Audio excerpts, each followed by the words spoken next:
La route est ouverte maintenant, et c'est le déferlement des blindés vers Colmar.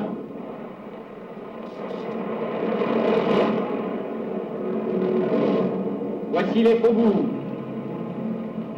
Et voici enfin Colmar libéré, la dernière grande ville que tenait encore l'ennemi. Une population joyeuse acclame ses libérateurs.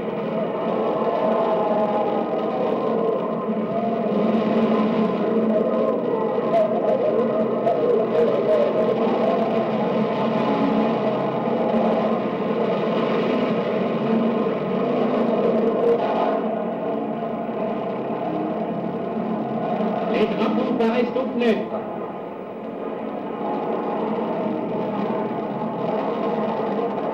Le maire de Colmar reprend sa place et le général de Vernejoul entre à son tour dans la ville. Mulhouse, Strasbourg, Colmar. L'armée française sous le commandement de ses chefs a repris sa marche en avant. C'est elle qui pousse vers le Rhin et c'est elle qui le franchira.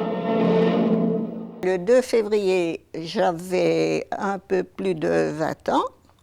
Je venais d'avoir 20 ans en décembre. Et j'étais à la maison, chez nous, à la rue Schöpflin, avec maman, ma tante, ma belle-sœur, mon neveu. Et ce matin-là, je suis partie comme d'habitude chercher du pain chez M. Morganti, qui était au coin de la rue, ce qui est maintenant la rue Édouard Richard et la rue Stanislas. Il était en grande discussion avec un client. Il me regarde d'un air furibard et me dit « Qu'est-ce que vous venez faire là ?» J'ai répondu « Je viens chercher mon pain », parce qu'ils avaient donné les tickets de pain chez lui. « Dépêchez-vous de rentrer, les Américains sont dans la route de Strasbourg. » Alors j'ai pris mon pain, je suis partie et j'entendais de temps à autre des balles qui sifflaient au-dessus de ma tête. J'ai pris peur à un moment donné et au coin de la rue, avec la rue Payer-et-Boeuf, il y avait les établissements Brinkmann-Itel et la porte de la maison était ouverte. Je me suis réfugiée là-dedans pendant un moment donné. Puis je suis rentrée à la maison en rasant les murs, bien sûr. Le plus dur, c'est de traverser la place Saint-Joseph, puisque là, on était vraiment à découvert. Je suis rentrée et j'ai annoncé la nouvelle, bien sûr, à la maison. Tous les volets étaient fermés, bien sûr. Les fenêtres, nous avions un système comme des ressorts pour que, en cas de déflagration, que les carreaux ne cassent pas. Et nous sommes redescendus à la cave, bien sûr. De temps à autre, ça sifflait drôlement au-dessus de nos têtes.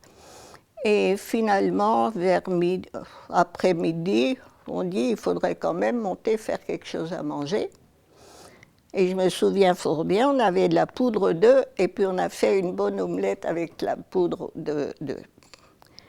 Et tout d'un coup, vers 1h, on entend comme des bruits sourds qui passent. On est allé ouvrir les volets et il y avait les chars des Alliés qui passaient. Alors, c'était la grande joie.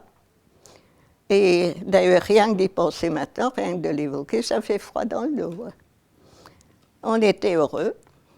Et dans l'après-midi même et le lendemain, ma foi, comme tous les jeunes et toutes les jeunes, j'ai foncé en ville et puis on était au coin de la rue Stanislas à accueillir les chars et puis on était heureux.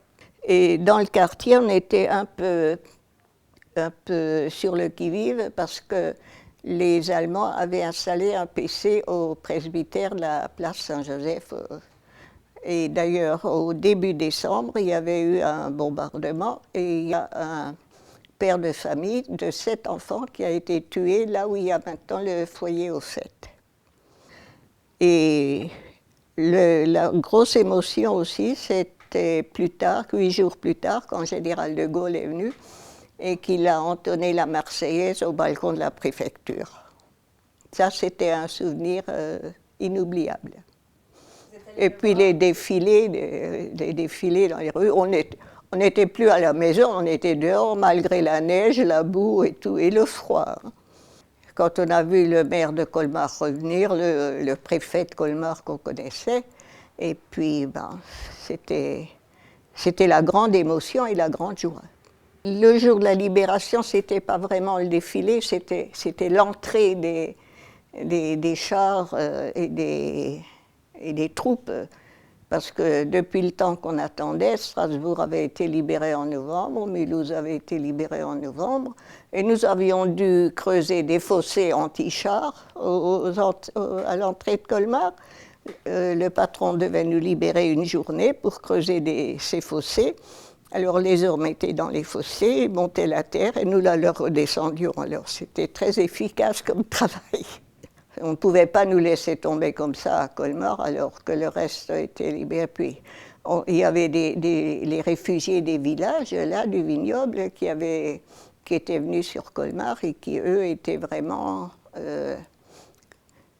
qui étaient heureux d'avoir trouvé un refuge en ville parce que leur maison avait été détruite.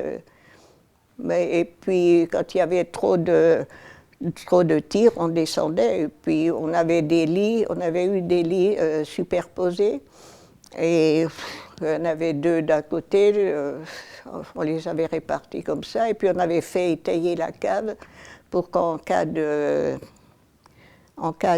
comment dirais-je, de bombardement, que la maison ne s'écroule pas sur nos têtes. Là, oui, quand ça sifflait de trop près, on avait peur. Hein. On n'est pas très rassuré, parce qu'on ne sait pas ce qui peut vous tomber dessus.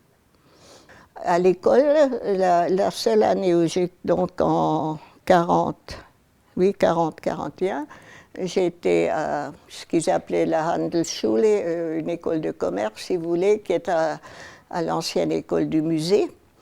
Et là, on était une bonne bande, c'était une classe mixte, et puis il y a plusieurs des garçons qui sont morts en déportation ou qui sont passés ou qui ont été en camp de concentration. Et on s'entendait bien entre nous. On faisait le salut militaire, le salut, parce qu'il y avait la levée des couleurs tous les matins. Alors on se cachait un peu, on faisait comme ça. Et puis il fallait faire attention, il ne fallait pas mettre de béret basque. Et moi je me souviens, j'ai été convoquée un dimanche pour une rééducation parce que je n'avais pas tendu mon bras pour changer de direction à bicyclette. On parlait alsacien entre nous. Bon, on parlait pas beaucoup le français, un peu quand même en famille, mais on parlait surtout l'alsacien, on ne parlait pas le Hochdeutsch. Ah non, quand même pas. Mais il y avait un couvre-feu, et puis de toute façon, les bicyclettes, on était obligé d'avoir la lumière atténuée, de peindre le truc de la lampe en jaune, pour que ça ne fasse pas trop clair. Et comme nous avions des volets à jalousie, comme ça, il fallait mettre du papier journal entre pour qu'aucune lumière ne filtre, pour qu'on ne voit pas que c'est une agglomération. Parce qu'il ne fallait pas, et dès qu'il y avait une petite lumière, quelque chose, hop là, vous aviez un avertissement. Les noms des rues ont changé. L'avenue de la République, c'était la Adolf-Hitler-Straße. La rue Stanislas, je crois que c'était la Hermann-Göring-Straße. Vous voyez, la rue Rapp, là à côté, c'était la Kapuzinergasse. Enfin, et puis il y a des gens dont les noms de famille étaient un peu trop francisés qui devaient les germaniser. Et puis les prénoms aussi, les Roger sont devenus des Rudiger, et puis entre autres. Hein. On entendait toujours parler de la guerre de 14-18 par nos parents, la guerre de 70 par nos grands-parents. On a tellement entendu parler de guerre qu'on s'est dit, ça y est, maintenant c'est notre tour de dire avant-guerre et après-guerre. Vous voyez, c'est ça. Parce que ce qui est vraiment dans notre région, j'ai mes grands-pères qui ont fait la guerre de 70 du côté des Français, leurs fils qui ont fait la guerre de 14-18 du côté des Allemands, leurs petits-enfants qui ont fait la guerre de 39-45 du côté des Français. C'est ça l'Alsace. Ce qui reste, c'est ce souvenir de liberté. On peut souffler, on peut de nouveau dire ce qu'on pense, parce qu'il fallait faire très attention à ce qu'on disait et avec qui et à qui. Alors, c'était ce sentiment de ouf, c'est fini.